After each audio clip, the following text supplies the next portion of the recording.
All right, everyone, it's the start of a brand new era. My name is Zain Bando, and this is my brand new solo show. Welcome to episode 0 of Band News Breakdowns. I'm excited to be here. I'm excited to give all my unfiltered opinions and takes on the world of sports and pop culture and so much more.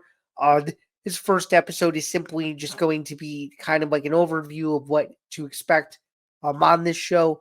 You can follow the show across the network at and there's a breakdown everywhere across Instagram, X, Facebook, wherever you get all your social medias. You can follow me or as well, and then you can get your podcasts or wherever you get your podcasts, whether it's Apple Podcasts, Acast, Spotify, wherever you get your podcasts, you can find it there. If you're listening on the road, you can also find this show on our YouTube home, youtube.com, as ETV network, as well as we are slowly but surely over to the 700 subscriber mark. So it's very, very exciting for everybody involved. So be sure that if you are listening on the audio side for the show, you are also watching on the YouTube home and vice versa. Again, my name is Zain Bando. You may know me from Football Friday. You may also know me from the MMA Outsiders, which airs every single week, which goes over the world of combat sports and so much more. But I will end this show to or so be kind of me and what other sports I like, outside of the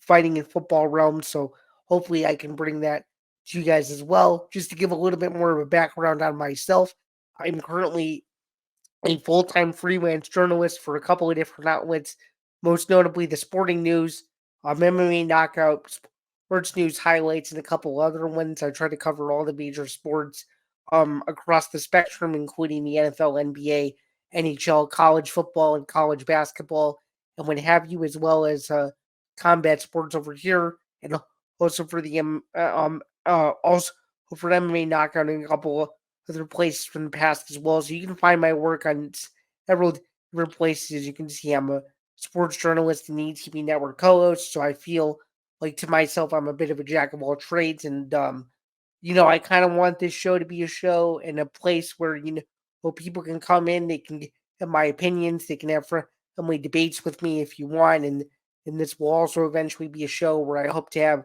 a couple of guests on a month to kind of pick their brain on whatever it is that makes them unique. So I hope that this show can be a place where people can really enjoy themselves and people can take their mind off of whatever is going on outside of their personal and professional life and just come to a place where where you like to have fun and you don't really have to take yourself too seriously, and that's really going to be the goal of this entire thing. So that's a little bit about kind of me and my overall background. We're gonna get into the first segment now, which is really the heart and soul of this program, and it's gonna be called Zan's Overview. So essentially, how Zan's Overview is going to work is I'm gonna pick a couple of major sports and pop culture topics from the past week to discuss. I'll go over them, I'll analyze them, and then I'll give an overarching final opinion on what I think of everything. So on this week's edition of Zan's Overview, we're going to keep it short and sweet. We're going to talk about UFC 300 briefly, my thoughts on the pay-per-view. We're going to briefly go over how I became enthralled in mixed martial arts and how I eventually started to cover the sport. And of course, we're going to go over my road trip, which was going to the Final Four, seeing UConn win the national championship over Purdue, and obviously doing the spontaneous run in the middle interaction with the Bob Menery, and you guys obviously know Bob Menery is a very famous internet personality. He's been several places, including Nelk.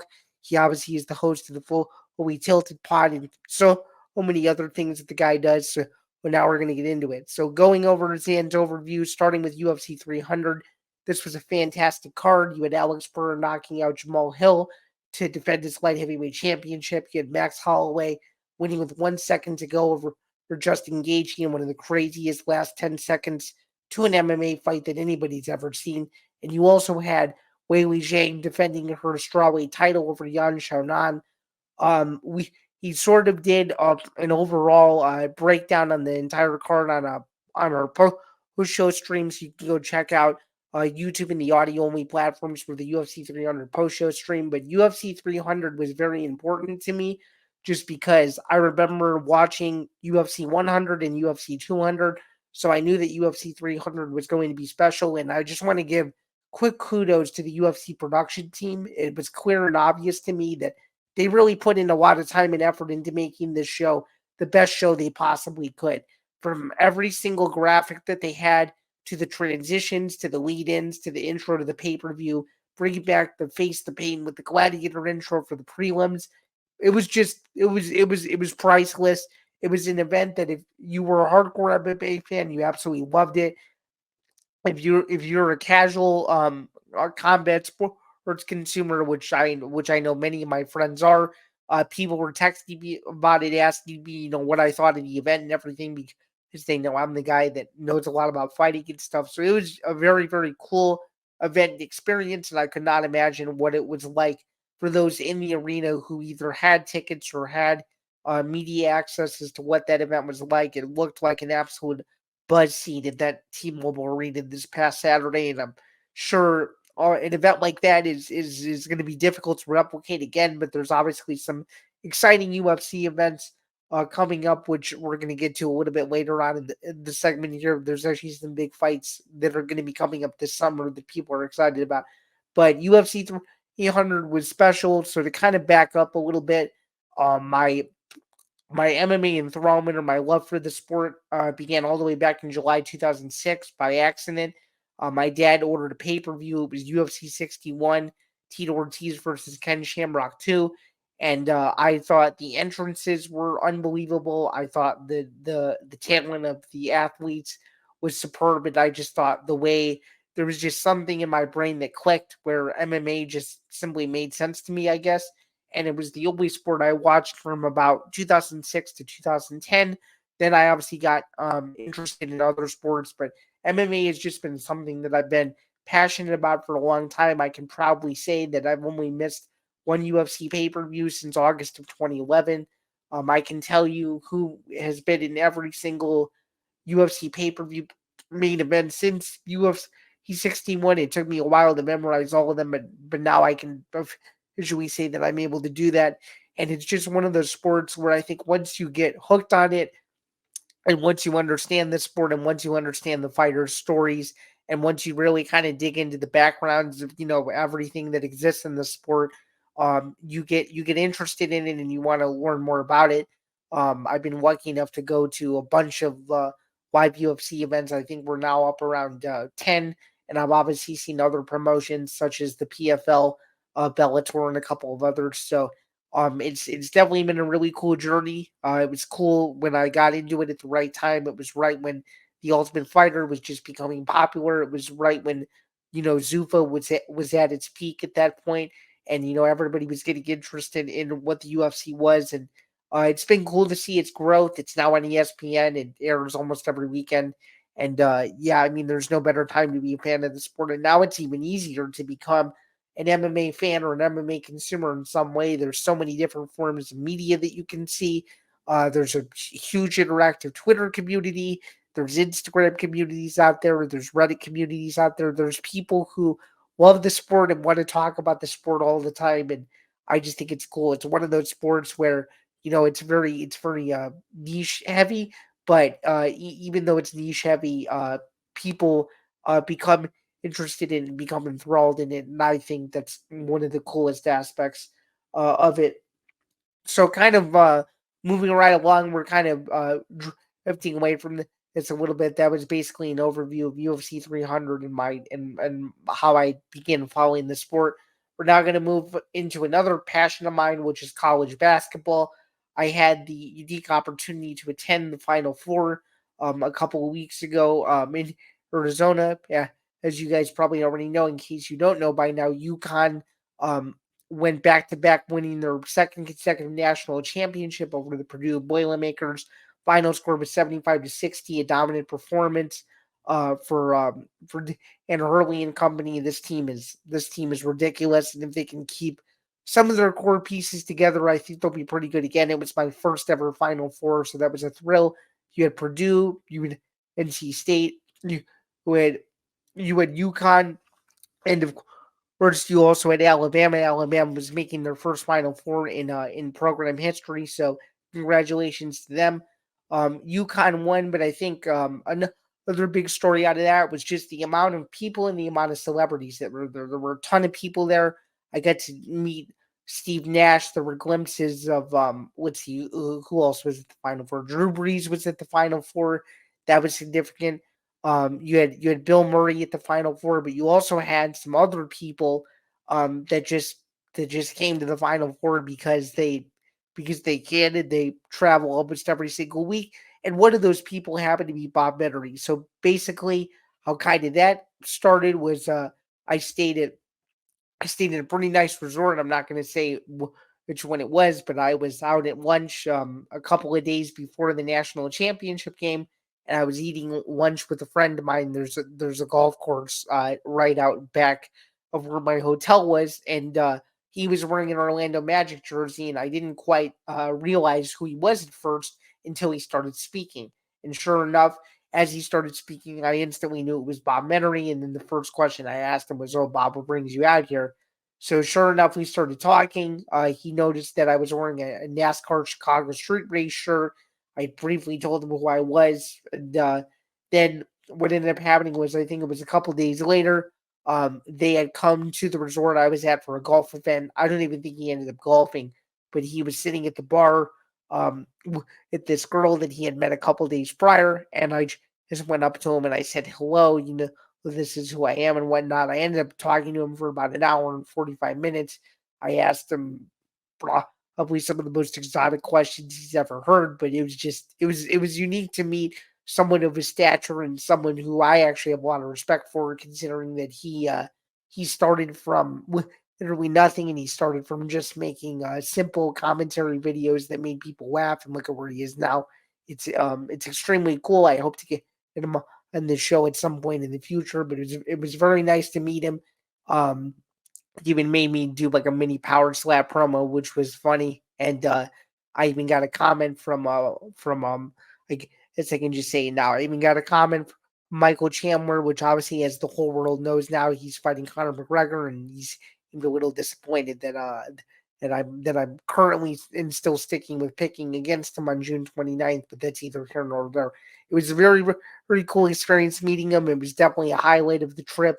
A very warm trip, I might add. Arizona this time of year is awesome. If you ever get a chance to go to Arizona at this time of year, it's not too hot, it's not too cold. It was not 100 degrees, it was in the 80s the whole time.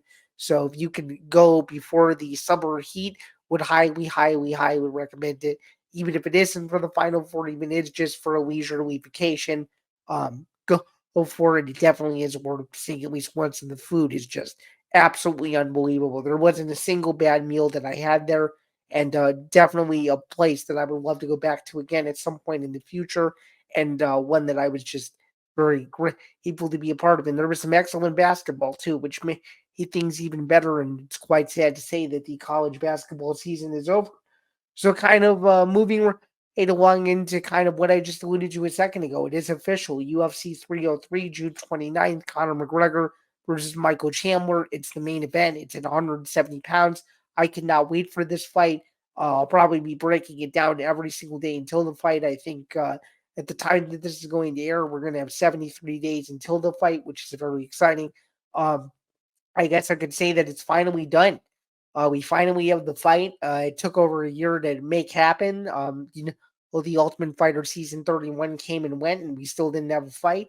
And now we finally have a fight. So I think UFC 303 is going to be one of the hottest tickets of the summer in sports, not just in combat sports, but in sports, period. And one that I think a lot of people are going to be excited about from a lot of different perspectives. Conor McGregor obviously has not fought in nearly 3 years. Michael Chandler has held out.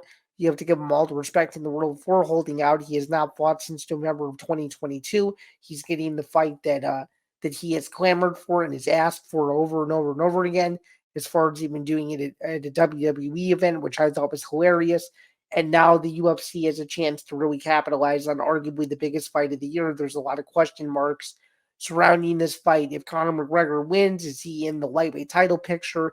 If Michael Chandler wins, does that force Conor McGregor to retire? Is Michael Chandler back in the same position he was a couple of years ago? There's a lot of questions, but I think what people are excited about is that people are excited for one of two things. They're either excited to see Conor McGregor get his ass kicked, or we're excited to see Conor McGregor 100% healthy after a 3-year layoff go in and try to put on one of the best performances he's ever had. So I'm very excited for this fight. The countdown is officially on. It's obviously several weeks away, and nearly we're at the 2 month away mark. But even then, it's going to be a very exciting weekend, and it's MMA's unofficial Super Bowl. And it technically is UFC 300 and a half in many people's eyes, including myself. So people should be excited for it. And if you are even remotely considering going to Las Vegas, the sooner you get on it, the better off you'll be, as tickets go on sale 9 days from when this show is going to drop. So just stay tuned for all that and so much more. And again, it culminates with International Fight Week, which is June 24th to June 30th. For those of you who don't know who that is the annual celebration of combat sports, including the UFC, that has everything from pool parties to press conferences to the weigh-in, the UFC Hall of Fame ceremony, and then, of course, culminating with the fight itself. So stay tuned for all of that and so much more from the promotional side of things, and stay tuned for all of the wall-to-wall coverage that I will eventually have leading up to this fight, because it is a very big deal. So stay tuned for all of that. That's basically what Zan's overview is going to look like, though. It's basically just going to be, in my opinion, the biggest headlines in sports from my perspective and what I currently think of them. So that's going to be a little bit of a flavor. Some weeks it'll be combat sports, other weeks it'll be the NFL, other weeks it could be something entirely unrelated to sports. It could be something that I found interesting that I think is either A, related to me, or B, something that I'm super passionate about. So that's a little bit of an overview as to what Zan's overview will look like. All right, now we're going to move into another segment, which I think is going to be a unique twist to this show. We're gonna go into Zan's look ahead. I feel like there aren't enough shows that do this on a regular basis, but I feel like it would be good for you guys to know, just from a sports perspective, what are some of the major sporting events coming up. So obviously, we're in the midst of the NBA play-in games with the Eastern and the Western Conference. I'm going on in the middle of this week, and then of course we'll have the official NBA playoffs beginning this weekend, as well as the NHL postseason. A few games to look forward to. Um, Specifically on Saturday, you'll have the Orlando Magic taking on the Cleveland Cavaliers in game one. You've got the Phoenix Suns taking on the Minnesota Timberwolves. The New York Knicks are currently awaiting their opponent. And then, of course, you'll have the Los Angeles Lakers taking on the Denver Nuggets. As we get further and further into the playoffs, I will give you my prediction as to who will end up in the NBA Finals. But I do think the Denver Nuggets do have a chance to repeat. They pretty much have the same team that they did from a year ago, and they're just a wagon. So is the Boston Celtics. There are a couple of sleeper teams. You could see the Indiana Pacers give the Milwaukee Bucks trouble, given that Giannis Antetokounmpo is out. Oh, with this calf strain, which is unfortunate because he is one of the most exciting players in the NBA. But as soon as he comes back and he's 100% healthy, that series is going to be fun. You could very easily you see Milwaukee versus Indiana going 6 or 7, but it's all going to determine, or it's all going to be determined on whether that he's 100% healthy, because he is their glue. And obviously on the other side of the spectrum, looking at the NHL postseason, that's going to be extremely fun too. The entire field is not quite set yet, but what we do know is a couple of guarantees. So as I look at this here, the NHL postseason is going to start on Saturday, April 20th, with the Stanley Cup final taking place on Wednesday, June 3rd.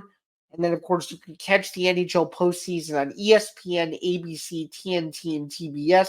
And then, of course, in Canada, you can catch it on Sportsnet and CBC. There's going to be a lot of exciting going to be a lot of exciting hockey to behold here. There's a lot of interesting teams, and then of course you have the President's Trophy winning New York Rangers, which I think everyone is going to try to knock off in the Eastern Conference. But there's going to be a lot of exciting postseason hockey to look forward to. I'm excited to get into it a lot more. There are a couple teams that missed the playoffs that I thought had a little bit of a better chance, but that's what that's what the NHL final week is for. There's a lot of parity involved in it, so there's some teams that I think are on the rise that are going to be better in the next couple of years. But nonetheless, that's the excitement there. And then of course, just as heads up for all you golf fans, the biggest golf tournament this weekend is the RBC Heritage in Hilton Head, South Carolina.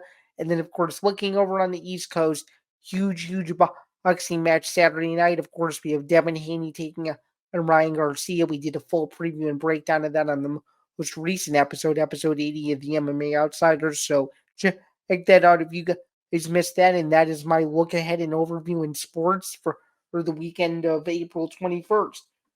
So moving right along, it's kind of it's kind of a bit of an interesting shortcut here. I just wanted to give a quick shout out to Playback. They're obviously one of our newer sponsors and someone who we're automatically just taking immense pride in because they're doing a lot of great things to upscale I as you could say the social and interactive aspect of watching sports. So for those of you who don't know what Playback is, I'm going to give you a little bit of a breakdown. So presented by Playback, watching sports is more fun with others, but we spend too much of our time watching alone. Playback is a virtual space where communities can stream live sports together with everybody perfectly synced up. Creators can hop on stage, deliver their own play-by-play analysis and commentary, and invite viewers up for Q&A.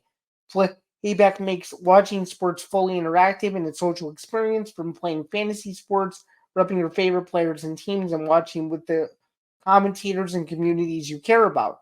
Win or lose, sports are best enjoyed together. Join our community by going to playback.tv/ETV network to find out more, including our live stream schedule, which will obviously include a lot of NBA postseason action, because that is what a Playback currently has the rights to at the moment. So stay tuned for all of our NBA postseason coverage, as well as a lot of look backs ahead of the NFL draft and so much more. You'll see me on a bunch of those, and hopefully, as they add more sports, we will be able to really dive into the whole sports spectrum and see what the full capabilities of Playback will we look like. So that's what Playback has to offer there. And if you have not looked at Playback, be sure to do that. Not only is there our community, but there's several other communities for whatever sports and banter you like, and so much more.